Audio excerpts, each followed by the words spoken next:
Bonjour, aujourd'hui je vais répondre à vos questions. Alors Audrey me pose la question suivante.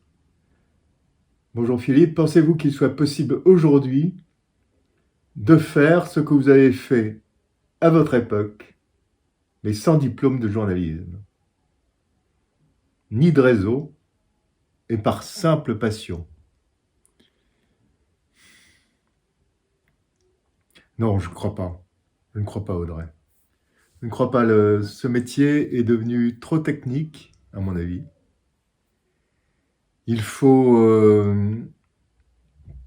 pouvoir également être dans des rédactions maintenant. Être en dehors de rédaction n'est pas une bonne chose. Donc il faut passer par des écoles. Alors les écoles, ce sont les écoles de journalisme comme celle de Lille, ou alors vous avez Sciences Po. Sciences Po, et puis voilà. Mais les écoles de journalisme, ça c'est très très important. Je crois vraiment que sans ça, c'est pas vraiment la peine. C'est pas vraiment la peine d'y aller. Voilà Audrey.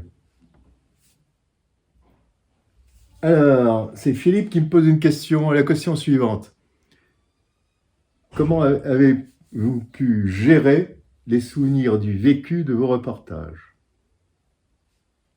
Comment j'ai pu gérer les souvenirs de mes reportages? C'est vrai qu'il y a des souvenirs qui reviennent de temps à autre. Enfin, de moins en moins, hein. C'est vrai Il arrive toujours un moment où on peut se demander, mais pourquoi je suis là? Pourquoi moi, je suis passé à travers toutes ces horreurs, alors qu'il y en a d'autres qui parsemaient la route, que tu as photographié ou que tu as filmé, qui sont passés comme ça. Des enfants, des femmes.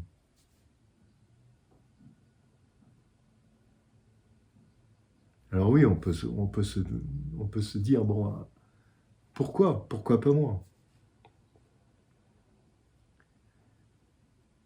Oui, c'est difficile. C'est difficile à accepter. Mais c'est comme ça, bon, à un moment donné, on y arrive. Mais quand on revient chez soi, quand on revient dans sa famille, c'est quand même difficile. C'est vrai. C'est vrai. Voilà, je t'ai répondu.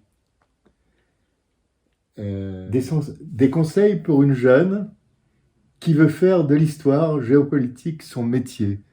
Tu veux faire de la géopolitique ton métier, euh, il faut faire des écoles. Il faut faire une école, à mon avis, qui est une super école. C'est Sciences Po. Alors c'est difficile d'y arriver. Mais il faut bosser, c'est tout. Alors, c'est Primtor qui me pose la question. Est-ce que vous auriez fait ce même métier si vous aviez eu des enfants? Ah, écoute Primtor, moi j'ai deux enfants. D'ailleurs,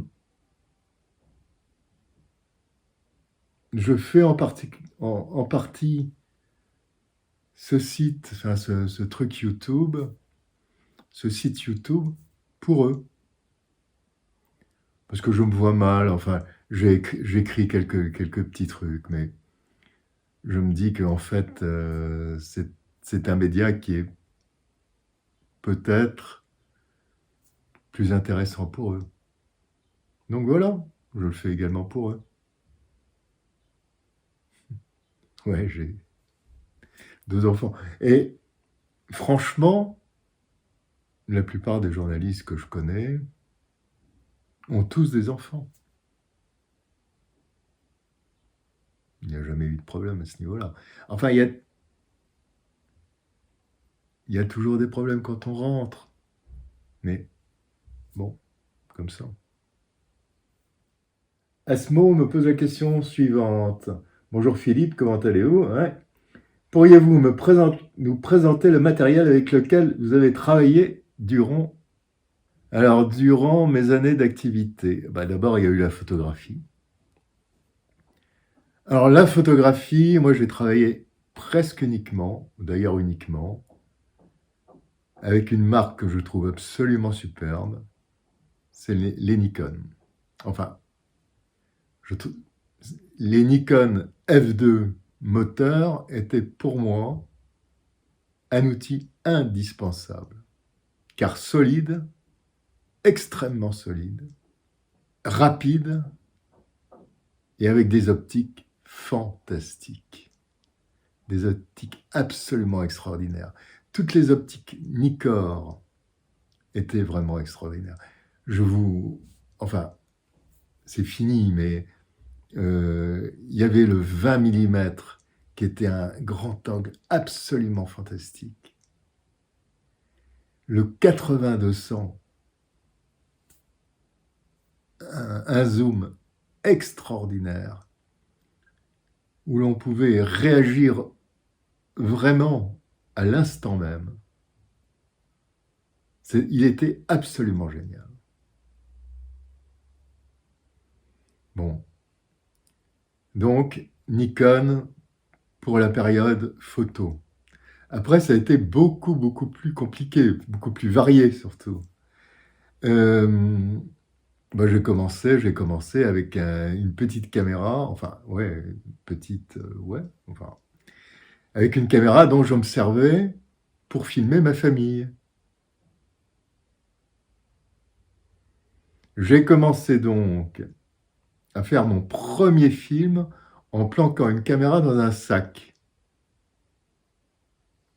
et en allant au métro Châtelet filmer les dealers. J'étais à ce moment-là à Match. C'était trop drôle.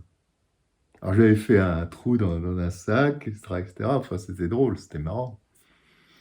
Et puis, ensuite, j'ai continué avec cette HI8.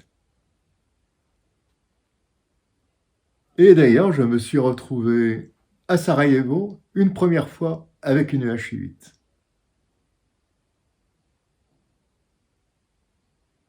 Et ensuite, je suis passé à la Betacam SP 400, qui était une caméra absolument fantastique, une définition absolument extraordinaire. Alors évidemment, elle était lourde, hein. Elle pesait 8 kilos, plus les batteries au lithium, car il fallait prendre des batteries au lithium. Vous ne pouviez pas recharger à ce moment-là.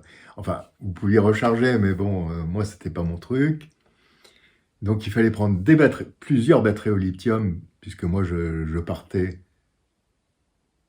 pendant des périodes assez longues. Donc, dans un sac, batterie au lithium, il y en avait pour 15 kilos, plus les cassettes bêta. Alors, évidemment, tout ça, c'était très, très lourd. Mais la caméra bêta était extraordinaire et en plus, j'avais un objectif grand angle absolument fantastique. Grand angle enfin, pas seulement grand angle, il y avait grand angle et zoom absolument fantastique. Et ça, ce matériel, bon, il était vraiment extraordinaire, vraiment. Alors, ensuite, de la Betacam, je suis parti à la DV aussi, car on changeait de format déjà. Alors, DVCam, je suis parti en Somalie avec des DVCam. parler au Congo avec des DVCAM. Je suis un peu parti partout dans le monde avec des DVCAM et des HDV, qui étaient la succession de la DVCAM en plus fin. Alors le HDV, ben mon Dieu, j'ai également fait pas mal de films comme ça. Et ensuite,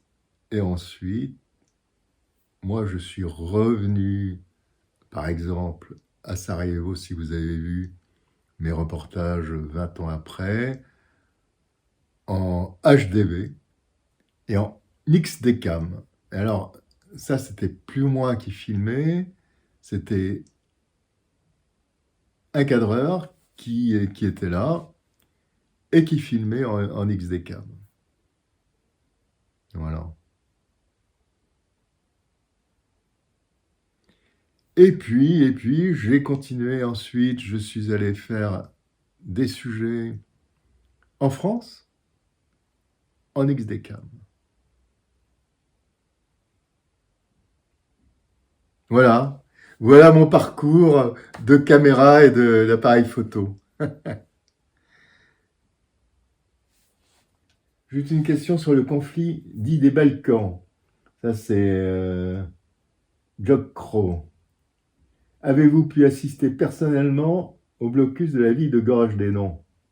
Non, non, pas du tout. Pas du tout, du tout, du tout. Moi, je ne suis jamais allé, ni à Gorajdé. Alors, simplement une présentation générale pour ceux qui ne vous connaissent pas. Eh bien, écoutez, bon, je m'appelle Philippe Buffon, donc. J'ai 71 ans, bientôt 72.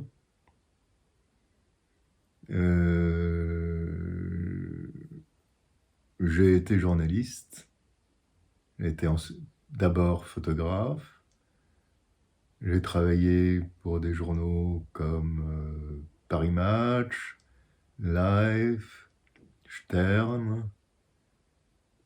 Avant tout ça, j'ai travaillé pour une agence de presse qui s'appelait l'agence France Match, qui était une agence de Paris Match, et j'ai travaillé pour l'agence Sigma, qui était une des plus grandes, une des plus grandes agences photographiques au monde, avec l'agence Gamma. C'était une agence française. Ensuite, donc, j'ai créé ma boîte de production, et j'ai commencé à faire des films, mais avec des petites caméras à droite, à gauche, des petites caméras H8, etc., etc. Ensuite, je suis passé au format supérieur et nous avons pu faire pas mal de choses dans une agence, dans une boîte de production. Et puis, j'ai travaillé en télévision jusqu'en 2015. Fin 2015, j'ai arrêté parce que j'ai des problèmes de santé. J'ai été opéré plusieurs fois de la colonne vertébrale. Et bon, j'ai terminé la caméra. Terminer la caméra, c'est terminer le journalisme. Enfin, tel que je pouvais le concevoir. Et maintenant, bon, c'est plus papy, quoi. C'est le cas de le dire. Voilà. Voilà une présentation assez rapide. Voilà, écoutez, j'espère à bientôt sur ma chaîne. J'espère que je vous ai apporté les réponses que vous attendiez. Allez, au revoir.